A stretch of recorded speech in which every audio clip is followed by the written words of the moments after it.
You're listening to Last Word Radio, where you get the last word.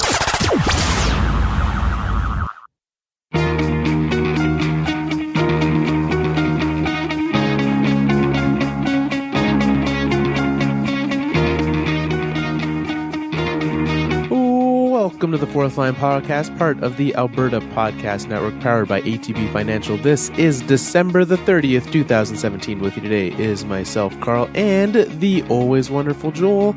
Happy almost New Year's. Happy almost New Year's. Well, is it New Year's? When is this coming out? Are we releasing on New Year's? New Year's is a Monday. Yeah, New Year's is a Monday, which is why we're recording today, because we might be busy those days. Who knows what is going to happen the rest of this weekend. So it might come out today. It might come out tomorrow. It might come out Monday.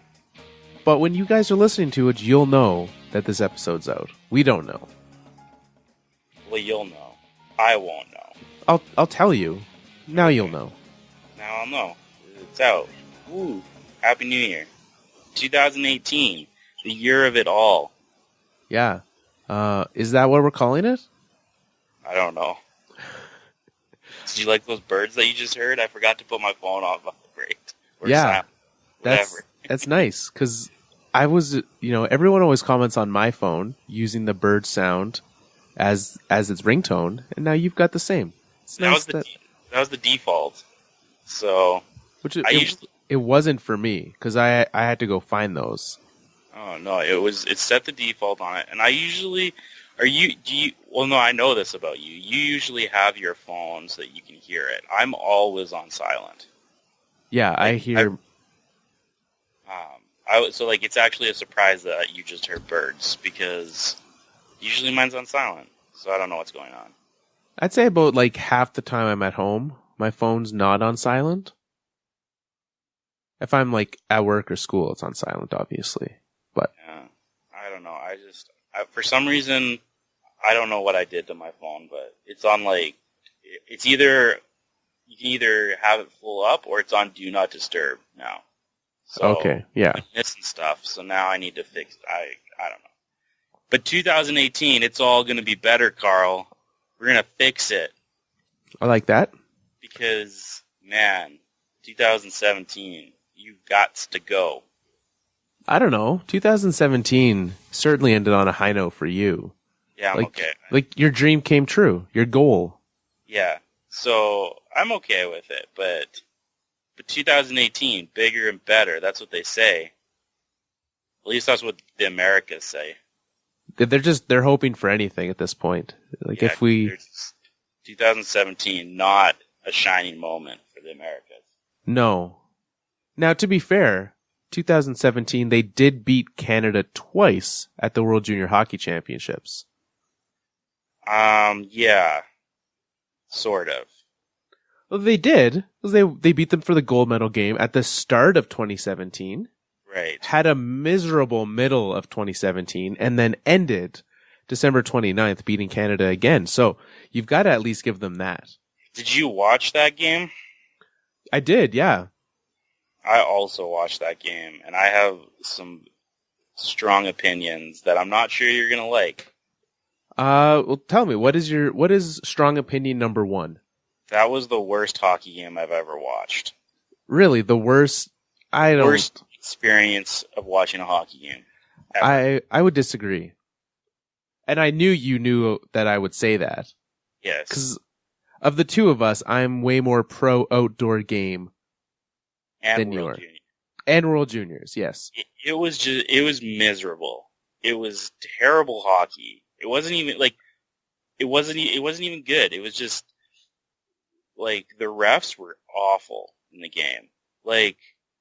I know, so I'm sure anyone who watched the game knows about the super dirty hit that the Canadian laid on Lindgren, I think was his name. Yeah. The American. Which, yes, super dirty hit. But it was caused by, first off, the Canadian making a terrible decision. Second off, it was caused by the American guy letting up because it was supposed to be icing. But because the ice was so terrible, it was impossible to get an icing call. There was one the entire game, I believe, and Gord Miller and Ray Ferraro lost their minds when it happened. Yeah, like it was, but the ref who should have called, so there should have been two, at least, because that should have been icing. And so the American guy let up, he waves it off, so the Canadian guy goes in and still shouldn't have driven the guy into the board. Not excusing the Canadian guy at all, but I think the ref is almost as irresponsible as the Canadian, because he caused, that's why there's no touch icing. That is the exact reason right there. Yeah, well, and so sure, there should have been an icing, and the penalty should not have been 2 minutes. That was a terrible hit. For me, the issue I had with the refs, yes, the game was very different than a normal game would have been, than an indoor game would have been. The amount of snow that was falling in that game was a huge impact on what happened. But part of what made it worse to me was the amount of clutching and grabbing that was happening and not being called, because everything was slowed down so much. You were honestly like pulling on each other just to get started, right? There was so much board play happening that there was a lot of holds. There was a lot of,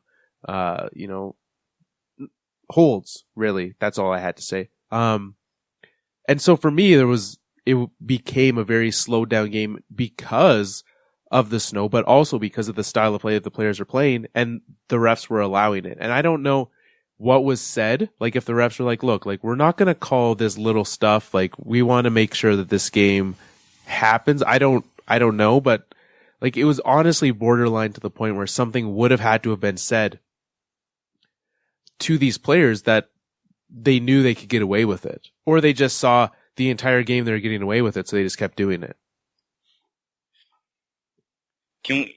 So there's that, it just makes for terrible hockey, I think. The other thing is, you couldn't see a third of the game. A third of the game was invisible to you. Yeah. If you were watching TV. Yeah, TSN did a terrible job actually broadcasting that. Yeah, so you, like, am I exaggerating, Carl, or is there about a third of the ice you couldn't see? No, when they had the puck at the blue line, you couldn't see the net. You couldn't see what was happening. There was way too much that you couldn't see. And for me, it was the only time that I've ever said, I wish they had the glow puck back. Because you would have snowflakes in front of the camera that were bigger than the puck. Because that was, some pretty fluffy snow that was coming down there. And so for me, the only thing I was impressed by TSN was the actual cameramen themselves. You don't know if they were following the puck, though. I meant to mention this to you. They acted like they were following the puck, but we didn't know where the puck was. But so for all we know, they could have just been following nothing. True, but they're like, I've seen times in games where you think they're following the puck, and all of a sudden, like, they quickly jerk back to the right, and the puck's there. Like, that never happened. The puck was always, when the puck appeared to me, it was on the ice. So sure, they could have been faking it, but I was impressed by the fact that with how close they were zoomed in, with how terrible the conditions were, that they actually managed to let that happen. But yeah, on almost every single goal, I was not able to clearly tell if the puck actually went in until they showed that, like, behind the net shot or the above the net shot. Cause it was impossible. I was like, okay, the ref pointed, one team celebrating, the other team sad. Clearly it actually went in, but I have no idea.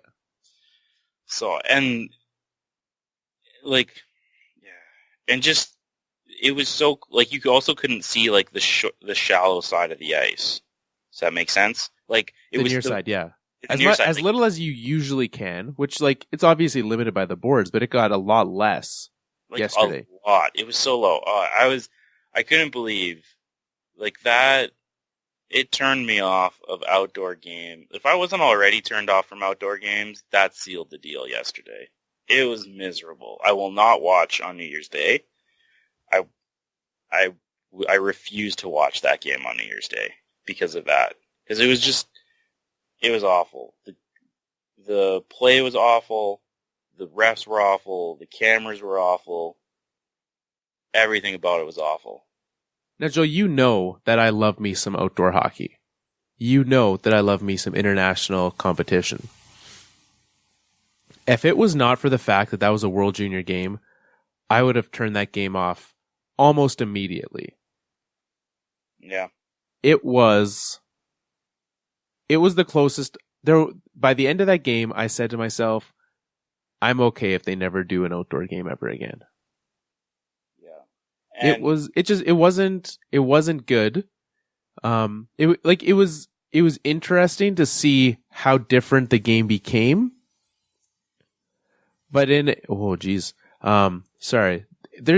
Joel now knows this. It's snowing in Calgary, and I just got to watch a semi almost biff into a light pole. The fun things that happen down here.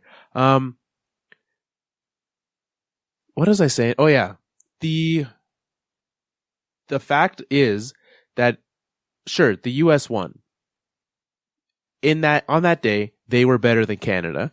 And, you know, as much as you can do actual analysis about that game, because that does not translate into the rest of the tournament at all. Canada didn't really deserve to win that game. Like, they didn't play well enough. We all lost, including both teams. I think the IIHF made some actual money on this tournament, so they won. That was their goal. That's always the only goal of these things. They could say it's a cool experience. The players the players loved the practices before the game, and they said it was a great experience. I'm sure it was to a degree, but if they were to say without a microphone in front of them if they would want to do it again, maybe they would for the experience, but like for actually playing a good hockey game, I'm sure the Canadians are saying to themselves, if we play this game inside, we win. And the Americans don't care because they won. This game saved the Americans. Because, like, if they lose that game, they would be tied with Slovakia. And then I believe they play Finland. I don't think they've played Finland yet. So they still have to play the Finns. So they likely would have finished fourth. It was a strong possibility they finished fourth in that group and would have had to face Sweden in the quarterfinals. Yeah, which you don't want to do. Which they're going to get a bad draw in the quarterfinals anyways. Because they didn't, anyone that didn't, because they're probably going to lose to Finland. They're not, this American team is not good right now. Well, they'll face either the Czechs or the Russians. Probably the Russians at this point. Yeah,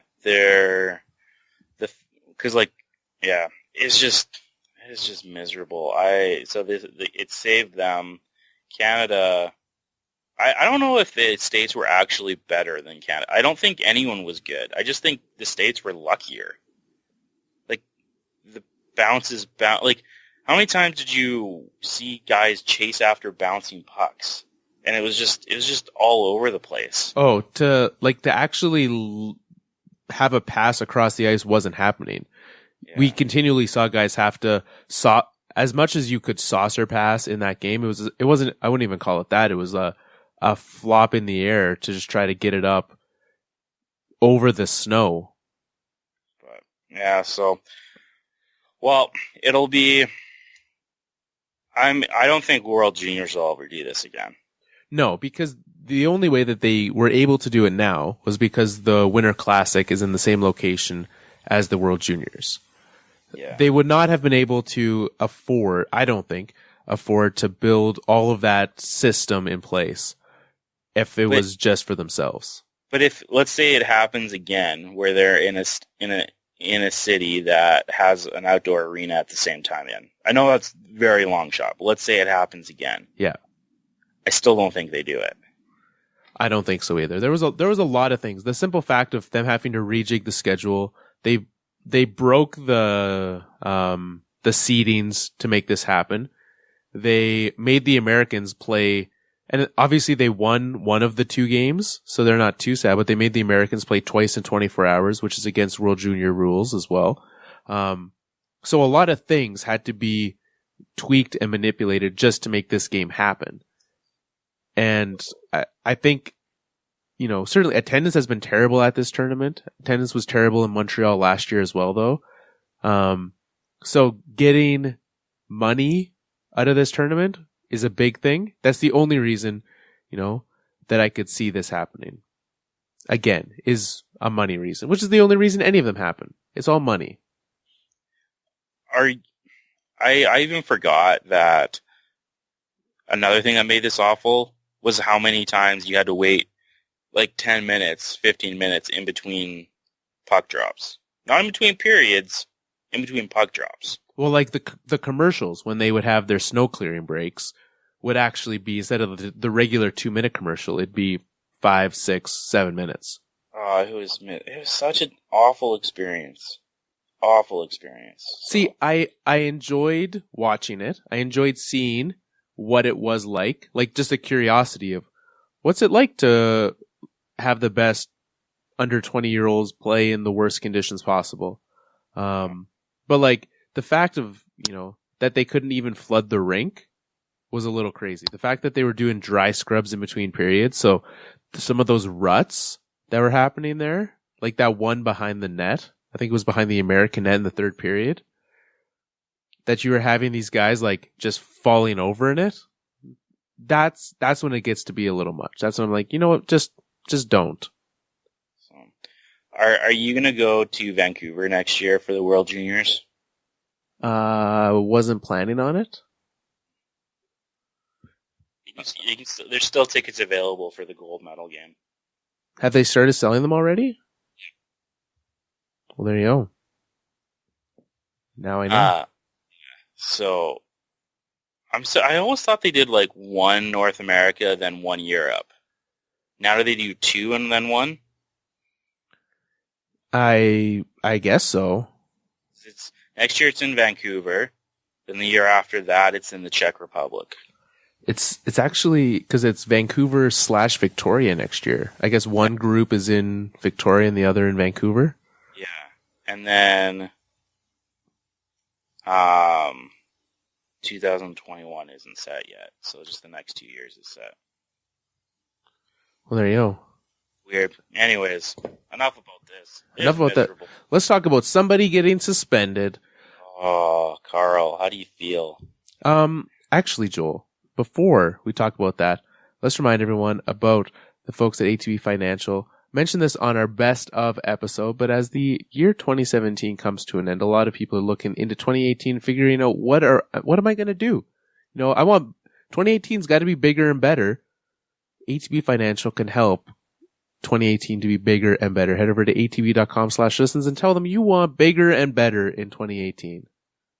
I don't think they knew that we'd come up with our own slogan for 2018, which actually they should probably just run with, but we did now. Yeah. And you're welcome, ATB. They can run. They're like TV ads, bigger and better. Yeah, bigger and better 2018. Zachary, is that that's what Zach is short for, right? Or Zachariah. It's usually Zachary. Okay. For a second, I had a thought. I was like, what if it's Zachalus? That's not a name. It's not Zachalus. Like Nicholas, but No. Zach. Okay. She's making stuff up now. Yeah. That's half of what we do here. Zac Rinaldo has been suspended for 6 games for his sucker punch on Samuel Girard of my Colorado Avalanche. So trying to be as unbiased as possible. Well, that's not going to happen, Carl. Trying as hard as I can to be as unbiased as possible. 6 games to me seems just a little bit short for a guy who is a multiple repeat offender. I don't understand how he only got 6 games for that. I would have been content with 2. Seriously? No, I don't care. This guy should go away forever. Okay, They'd right. just been like, you don't get to play anymore. I wouldn't have been mad. I wouldn't have been like, that's unfair. I would have been like, yeah, that seems about right. Yeah. For me, I can't fathom the fact that he, still has a spot on an NHL roster. But then, Doesn't right. right, but like when he comes back, the Coyotes are still going to play him. Like he's played in 31 games this year. Can I can I play the other side a little bit here? Please do.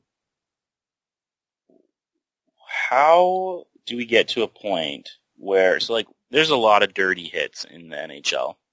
Yeah. That retaliation, while it doesn't really do anything, is understandable. Right. At the very least. Now, Girardi was going after Ronaldo over a clean hit. I would disagree with going after. It wasn't that he wasn't not going after him though. He was, so his path of skating following the hit took him past him, but he didn't even like turn towards him, didn't initiate contact in any way. Like, at what point do you have to be in the general vicinity of a person for you to deem it going after them? If Girard had have made the first piece of contact, this is an entirely different story. Like, right. I look at this and I say, you know, trying to bring it back to the Avalanche, Gabe Landeskog recently got a 4-game suspension for a cross-check to the head of Matthew Tkachuk. Mm-hmm. In that instance, Tkachuk was also making contact with Landeskog. There was mutual contact that happened, and then Landeskog cross-checked him to the head. I understand, and I think I said on the show, you know, 4 games, okay. Would I have liked it biasly to be less? Sure. 4 games, I'm okay with. So in this instance, Girard made no previous contact with him and gets punched in the head. An individual who is not a physical player, who is not one who will partake in a fight or play chippy, all of a sudden, just by being at the wrong place at the wrong time, gets punched. Sure, did he say something to him? Maybe. But saying, you know what, like, hey, jerk, don't, you know, I didn't like that hit, is no means to punch someone in the head. Was the hit clean on McKinnon? 100%.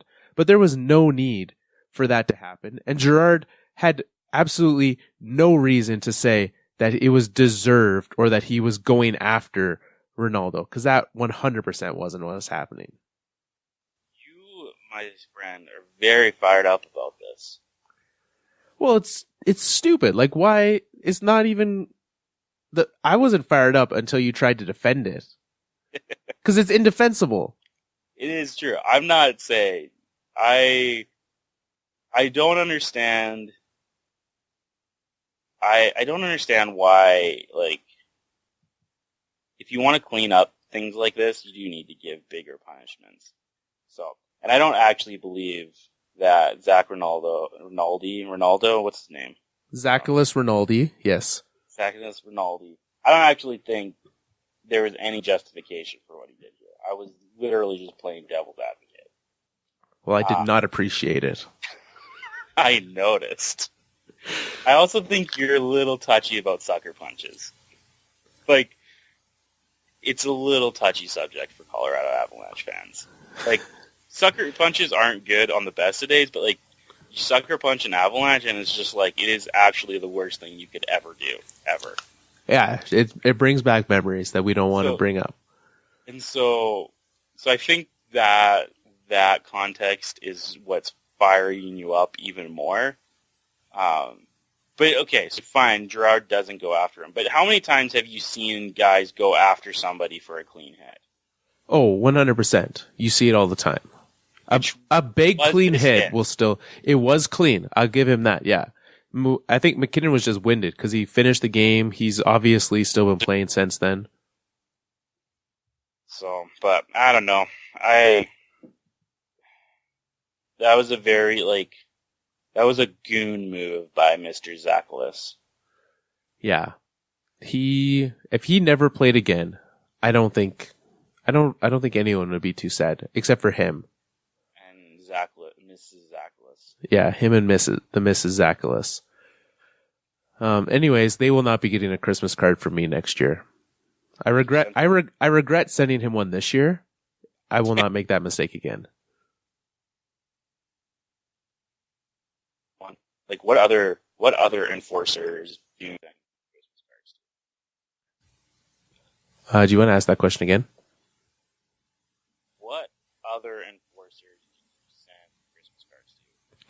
I send one to Matt Martin.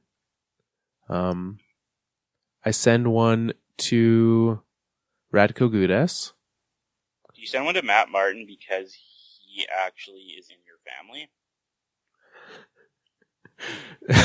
Why do you say that? Because one of your brother-in-laws definitely looks like Matt Martin. I forgot that you think that. That's right. Yeah, you know what? You can never be too safe. If you think someone might be related to you, just send them a card. So, well, that's good. Is there anything good that happened in hockey? Because we had, like, the awful World Juniors, the suspension. Anything good happen? Your friend Mark Scheifele's out for 2 months. That's not good. He was having a good year. He was having a good year. Arguably great year. Yeah, he was starting to move out of underrated into just rated. Like, people were starting to understand the fact that Mark Scheifele is an actual good hockey player. Yeah. Which is, now he's gone for a long time, which is a big blow to the Winnipeg Jets. Yeah. However, big blow to my fantasy team with Tiny Mike. Yeah, that's also a fact.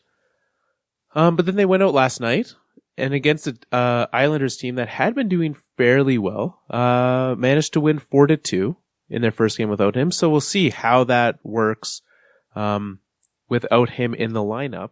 Obviously, a big piece missing there. And, you know, they talked about the fact that they don't know who's going to slot in where, and things will change in that lineup. But this is when we'll start to see, you know, because the Jets have always had, you know, they've had Scheifele for the last few years and haven't really been able to do a lot surrounding him. Now we're starting to see that this team has some depth outside of just Scheifele, right? Obviously, the additional line A last year helps. Blake Wheeler continually to be good. He's another guy. Maybe it's just the fact that no one actually pays attention to what's happening in Winnipeg. Because Blake Wheeler continually puts up points, and I don't understand how, but he does. So I've just had to accept the fact that Blake Wheeler also might be good. And that, folks, is when Joel's power went out. We thought, you know what? It's cold outside. We don't want to go. It's minus 27 in Calgary today. Roads are terrible. So we thought, let's just do it via Skype. Turns out doing it via Skype would have saved us if we had both been at his house without power. Then neither of us could have finished. However, it stopped us from doing this now. So we waited for his power to come back on. It didn't. We waited some more. It still didn't. And so we thought, well, what can we do? So we're going to abruptly halt our conversation on the Winnipeg Jets and the Mark Scheifele injury. Obviously a big loss for the Jets there, but we're going to stop that. I'm going to recap the 12 days of high sticking, crown our champion. I'm going to pick our Pavel Braves of the week. We're back playing high sticking starting tomorrow. So we'll pick games for Sunday. I get to pick them all this time, which is a treat for me. And then we have a very special episode. If you tune into our best of, you know, best of 2017, you know that we enjoyed a lot of what we did, but there is an episode that is a favorite of many of yours. So we're going to put a clip from, not a clip, the clip from our Royal Rumble episode is going to be at the end of this episode. So if you thought, you know what, I haven't heard of this Royal Rumble. If you're new to the show, you don't know what this is. This is a landmark moment for the show that we didn't know at the time how good how it would turn out. Not even how good it would turn out, but the consequences and repercussions of this episode brought us to where we are today, and we are very thankful for it. So, without further ado, 12 days of high sticking. You know, we had a lot of great conversations with you guys, and that's what I personally enjoyed, is watching and hearing these conversations, hearing the stories that you guys had throughout those 12 days. Thank you very much to everyone who participated. The person who participated the best, I guess we could call that, won the day that we did game-winning goal high sticking, one of the 2 days. Participated every day. Mr. Matt from Reasons Are Several, the guy who used to win everything, is back winning again. Matt, congratulations. Let us know if you would like to have another mini stick, or if you would rather have one of our brand new Fourth Line Podcast pucks. We'll get that sent off to you very shortly. And now, the 12 days of high sticking are done. and we're back to game-winning goals. So, let me just pull up the old hockey schedule here. I say this every time. It's weird doing this by myself. There's a reason that Joel's here. He keeps me steady. So, today's December 30th. Tomorrow, New Year's Eve. Lots of New Year's Eve games happening all around the league. The one that I would be most interested in watching is probably going to be the San Jose Sharks and the Dallas Stars. So that's what's going to be New Year's Eve. Then the first game for New Year's Day. Obviously, there's only one game. There's one game that day. I wasn't going to pick the Winter Classic after the debacle that happened earlier this week. I knew, some of you don't want that. But that's the only choice. New Year's Day, New York Rangers, Buffalo Sabres, outside in Buffalo. So it doesn't snow. That's all we can really hope for. January 2nd, my go-to that day, and I'm the only one who has a say right now, so my go-to is the Battle of the Bandwagon, the Washington Capitals versus the Carolina Hurricanes, January 2nd. That is my pick. What day am I doing this through till? All the way through January the 7th. So I've got lots more to pick. All right, January 3rd. This is Wednesday. There are only 2 games on the schedule. Chicago Blackhawks, New York Rangers, Ottawa Senators, Detroit Red Wings. It's an easy choice because there's only one game with actual teams that are good in that game. Blackhawks versus Rangers. Jeff Glass looking like he might get his second start there. Lots of people were excited for him. I think he's 32 years old, got his first ever start against the Oilers and won because, it's the 2017-18 Oilers. So that's a thing that's going to happen. Thursday night, we've got a much bigger schedule. I'm going to pick the matchup between the Tampa Bay Lightning and Montreal Canadiens. I really enjoyed watching the game in Tampa earlier this week. And, the Drew and Sergachev trade made that a little more relevant. So that's going to be the game there. On Friday, we have, a little bit larger schedule. I'm going to go with, stay on the East Coast, Pittsburgh Penguins versus New York Islanders. That Metropolitan Division is crazy tight, and any of those games I don't want to say that they're all must-win games, but every game in that division is putting people closer and closer to playoffs or out of playoffs. It's so tight. Every game is almost must-win there. For January 6th, that's Saturday, I'm going to go with my homer pick again. Minnesota Wild versus Colorado Avalanche. At that game, they'll be retiring Milan Hajduk's number, so I assume that they'll be pretty fired up. Want to represent him well there. And the score doesn't give me a schedule for January 7th, and so bear with me while I pull it up. And for January 7th, I'll go with Washington Capitals versus St. Louis Blues. Lots of injuries for the Blues right now. It looks like Jake Allen might be banged up as well. He'll be missing some time, so we'll see. Can the Blues keep it up against the Capitals, who are actually doing quite well this year? We will see come Sunday, January 7th. So, guys, thank you very much for tuning in. Sorry we couldn't bring you a full episode, but hopefully you enjoy what comes next, which is our Royal Rumble episode.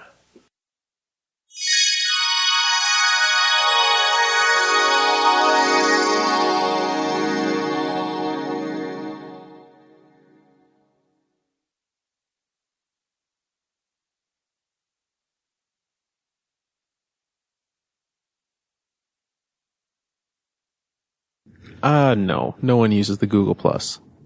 Okay. I don't know. Are we actually done? I think you had something you wanted to talk about, didn't you? Oh, yeah. This is good stuff. Wait, okay. Do you want to do our bracket first? Or do you want to do this? Let's do this first. We'll do our bracket at the end. Stay tuned for more bracket stuff. Let's do this, because this is probably my greatest idea ever for the show. Wouldn't you agree? It's good, yeah. You've had great ideas. Okay, so we were like, what should we talk about? And so I was thinking about it. You know what I would pay to see in the NHL? I would pay to see a Royal Rumble between all of the NHL captains. Ooh. Yes. So this is what we're gonna do. This is how we're gonna spend the rest of our time. Wait. So we're going through a Royal Rumble of captains? Yeah, we're going through a Royal Rumble of captains. I'm going to give you names, and then I'll let you have first shot at it, but we have to come to a consensus of who would win between those two guys. Okay, so we're going through and we're tossing more guys into the ring each time. Yeah, and at the end, one person is going to come out on top. And he is going to be... So we're not saying... This has nothing to do about their hockey. It's not like, are they a better captain? Are they a better player? Are they our favorite? It's who would win a WWE wrestling match. Yeah, Royal Rumble. Who's going to win? So Okay, so we're going to start out... Because if you've ever watched the Royal Rumble, they throw in like the low... Nobody cares about these guys. There's 4 guys in the beginning, and you just toss them in there, and they go. Yeah. So, but we're just gonna do head to headers. Okay. We're gonna do 2 at a time. Okay. So we're gonna start, and I'm just gonna pick an alternate. If there's no captain, I'm just gonna pick an alternate that I think is hilarious. Okay. So we're gonna start with Andy Green of the New Jersey Devils. Okay. And he is gonna go up against UC Jokinen. These are the two. So who wins that match? I think Andy Green probably wins that one. What is he? He's bigger. Probably just picks him up and throws him. It's not even a contest. He just like throws him over the edge and he's done. Okay. So Andy Green comes in there, and then it's like, and then all of a sudden we hear, well, it's the big show. And all of a sudden, Zdeno Chara comes out, slamming people on the side, steps into the ring. Who do you got? Oh, I don't think there's any question that in this scenario, they put Chara in way too early. I figured he was going to be like one of the last ones. No. Okay, but in this scenario, Chara takes it. Okay. So now we have Chara in there. Who should we send in next? This is where things get a little sketchy and a little WWE-like. And we send in all of the Winnipeg Jets alternate captains. Because like someone's got to take down Chara. Right. So Blake Wheeler, Mark Stewart, both in there. And I'm going to give you... So we're going to go actual Royal Rumble here. They take too long. So we also have...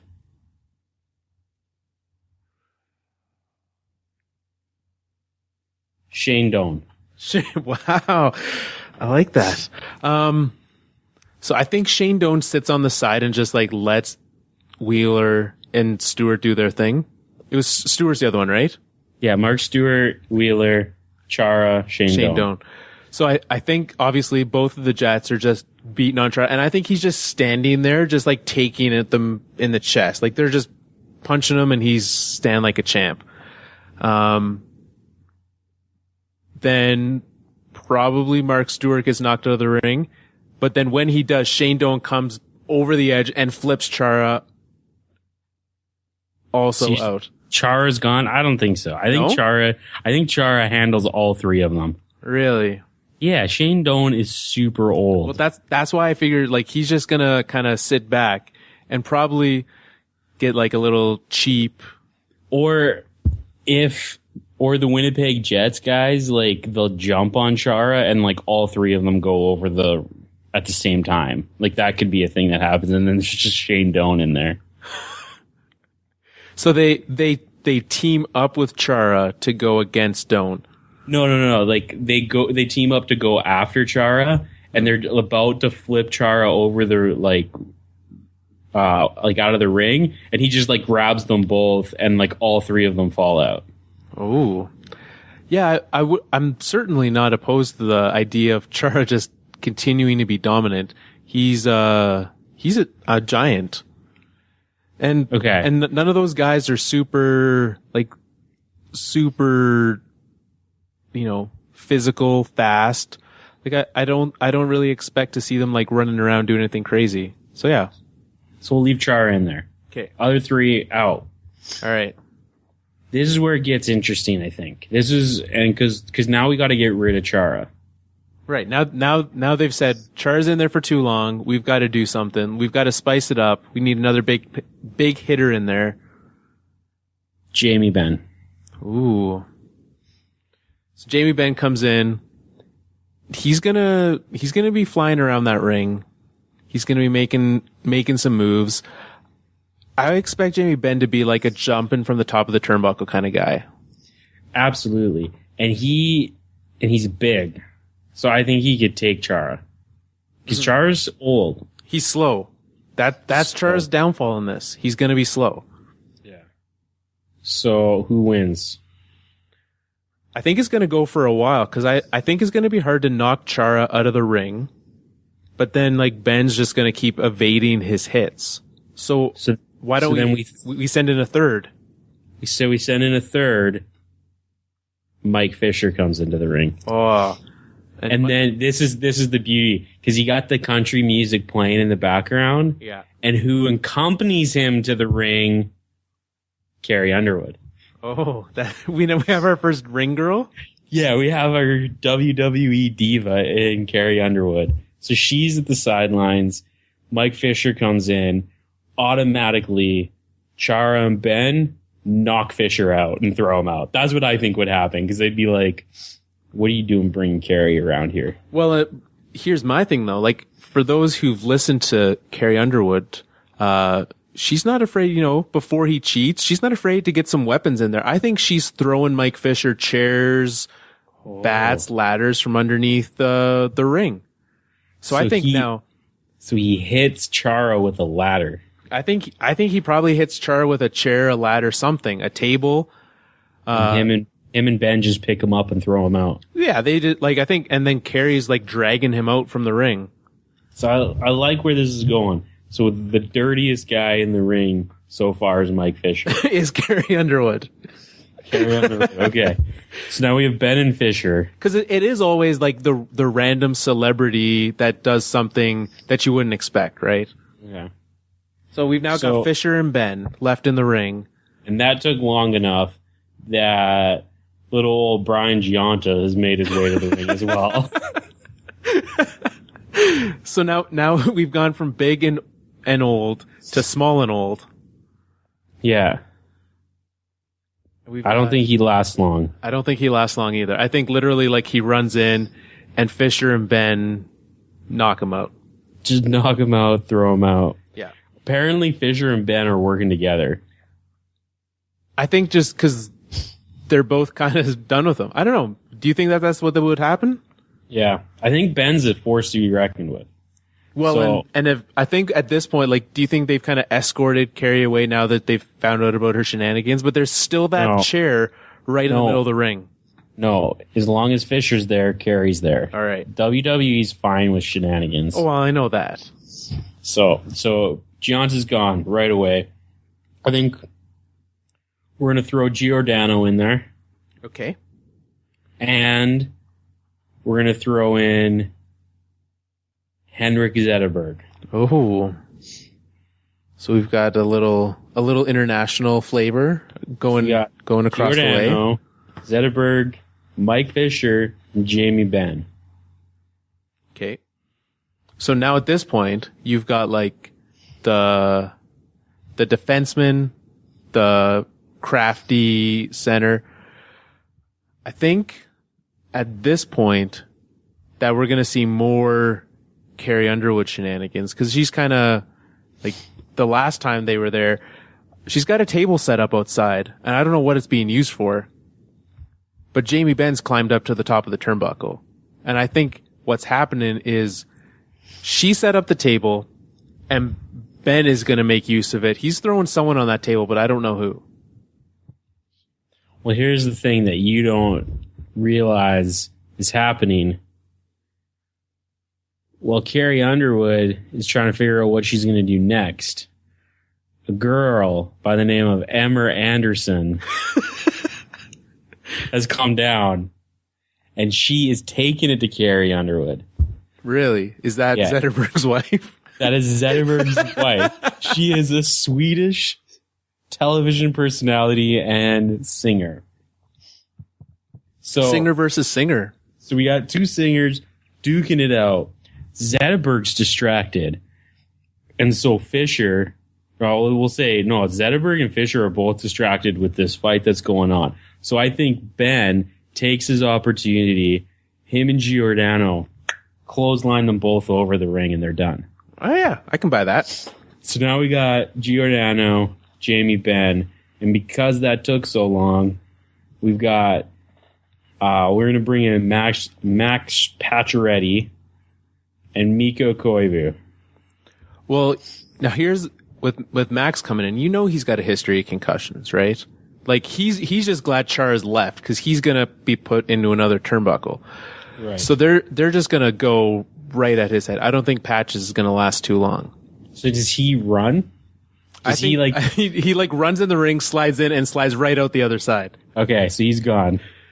So Mikko Koivu, I don't think he lasts long. Like I just don't see it in Mikko Koivu. So we've got Gio, Ben, and Koivu. Yeah. This is a scenario where I think while Patch just ran out of the ring, I think Koivu kind of runs around a little bit and tries to I was thinking originally that Zetterberg, he could try to play like the Finn, Sweden, Scandinavian angle, but I think he just kind of tries to run around and make it so that they get distracted with each other. Ben's probably a bit bagged at this point. He's been in there for 6-7 people. Yeah, he's been in there a while, but Zetterberg's gone, remember? Right, I know. Zetterberg's gone. So we're gonna. So before you decide on what, so Koivu's running around, Giordano and Ben are just going after each other, and this seems like the perfect opportunity for Jonathan Toews to just come in here and like clean up a little bit. Like he just seems he's an opportunist, right? So a couple tired guys and a guy just running around scared. Yeah.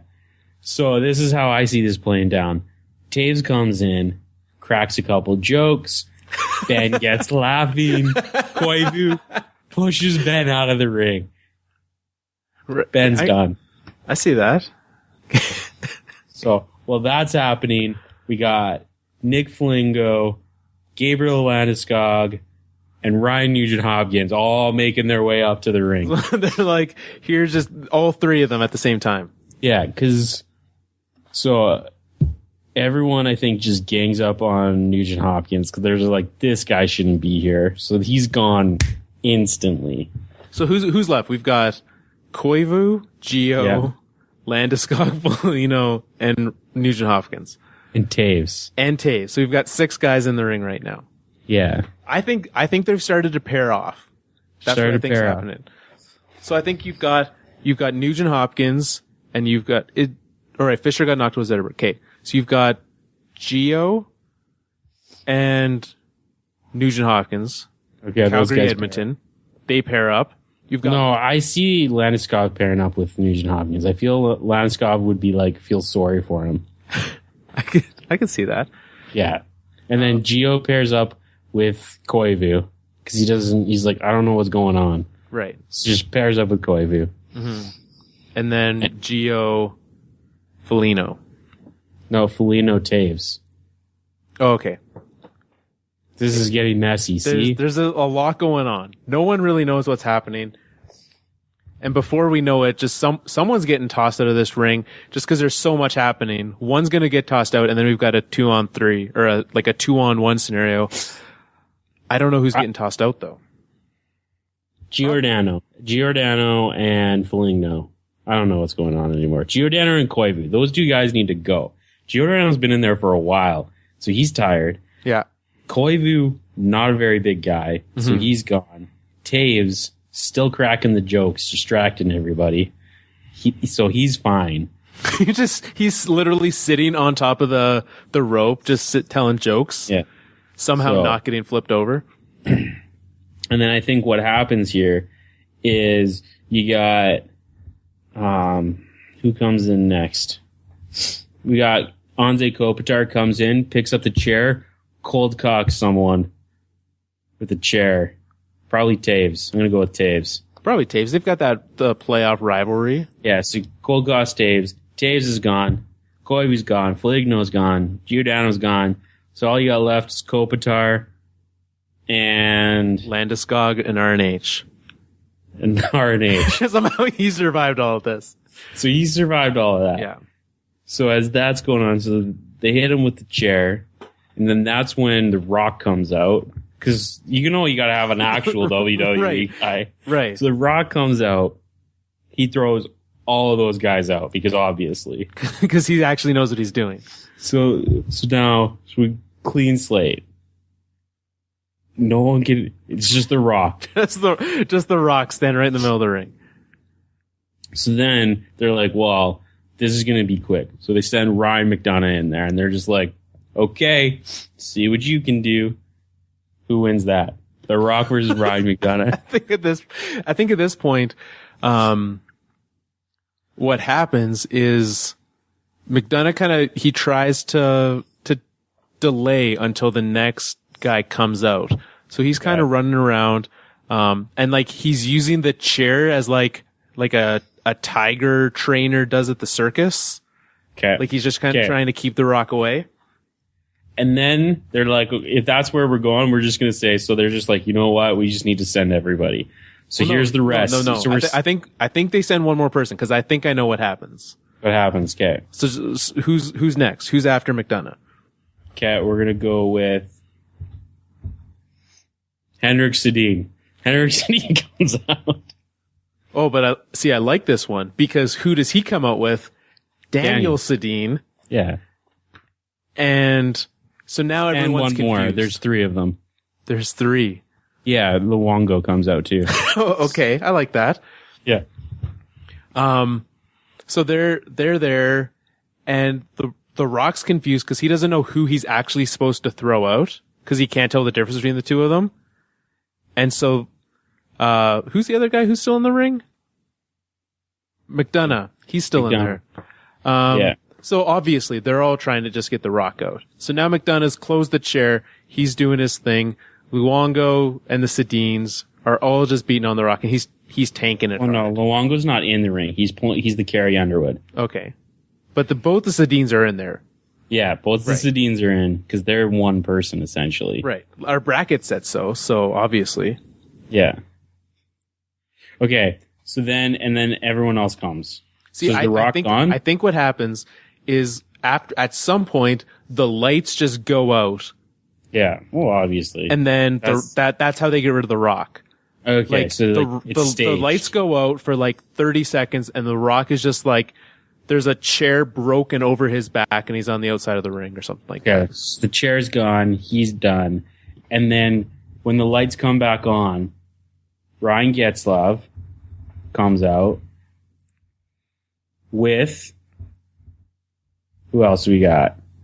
John Tavares, Eric Carlson, Claude Giroux, Sidney Crosby, Joe Pavelski, Steven Stamkos, Ovechkin. There's a lot more left than I thought. And Alexander Steen. So now you've just got a slew of guys in there. Right. Who wins that match? Chaos is happening. So first guy out of the ring, Sidney Crosby. Right. Everyone hates that guy. Yeah. They're just like, we hate you. Boom. Gone. I think out of that crew, Ovechkin could go far. No. You know who I think goes the farthest? Joe Pavelski.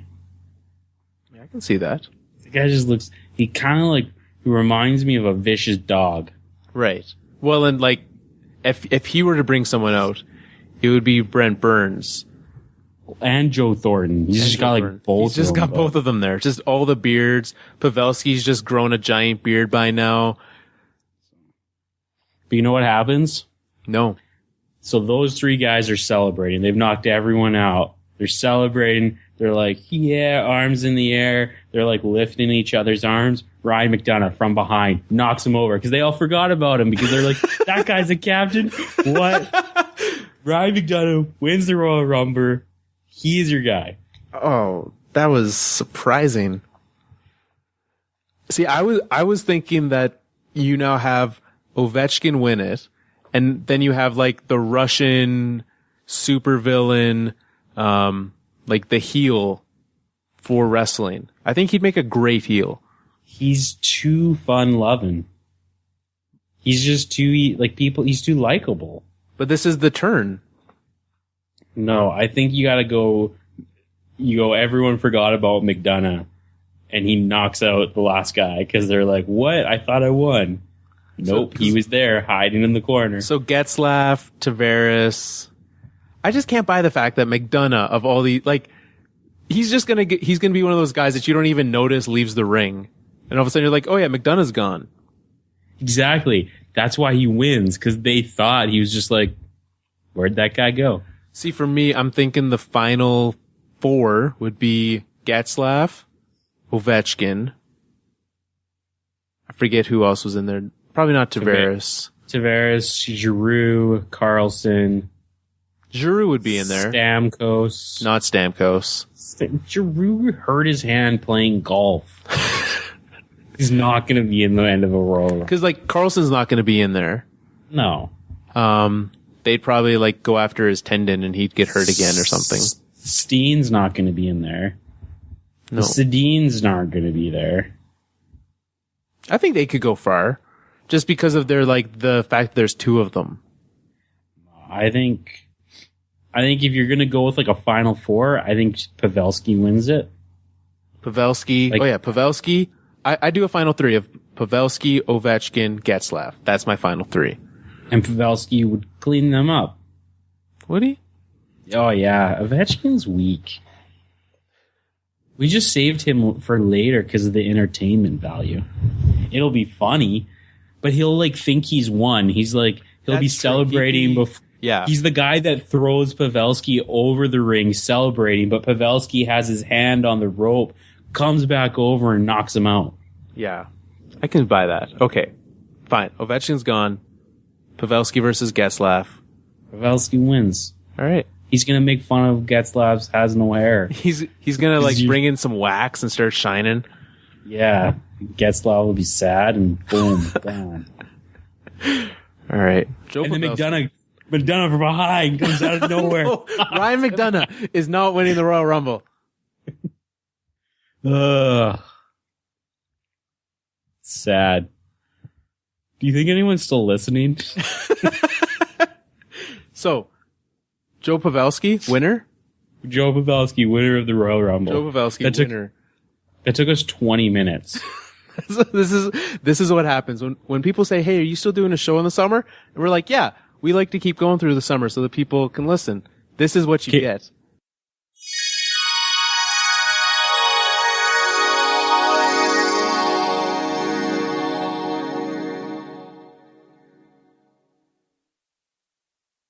Hope you guys enjoyed that as much as we did making it all the way back in the summer of 2016.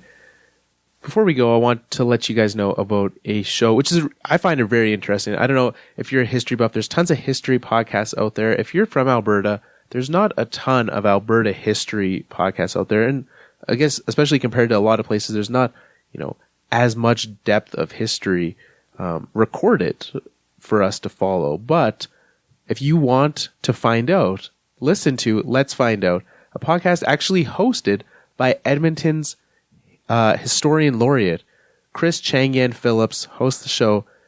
You can find that over at the Alberta Podcast Network. You can find it on iTunes, Stitcher, wherever you look for shows. It's called Let's Find Out. If you want to know more about Alberta, especially the history of Edmonton and that surrounding area, tune in to Chris's show. You will not be disappointed. If you want to play high sticking, pick the game-winning goal scorer for each of the Pavel Bures that I got to pick every single one of without Joel giving me any criticism. It was a great surprise. Head over to our Twitter, at Fourth Line Podcast. Pick one player for each game that you think will score the game-winning goal. You can head over to our website, thefourthlinepodcast.com. Great stuff happened over there. Mike did his top 12 second overall draft pick countdown. Ended with Mr. Brendan Shanahan. If you want to see the entire list, you can head over to our website and find those. Also, Alex Metzger did a countdown of not a countdown per se, but a list of the top 10 best contracts in the NHL. He'll also do top 10 worst contracts coming up here soon. So tune in for those. As well, you can obviously find us. You're listening to us. You know where to find us. But thank you very much to everyone who tuned in, and all the best to a bigger and better 2018.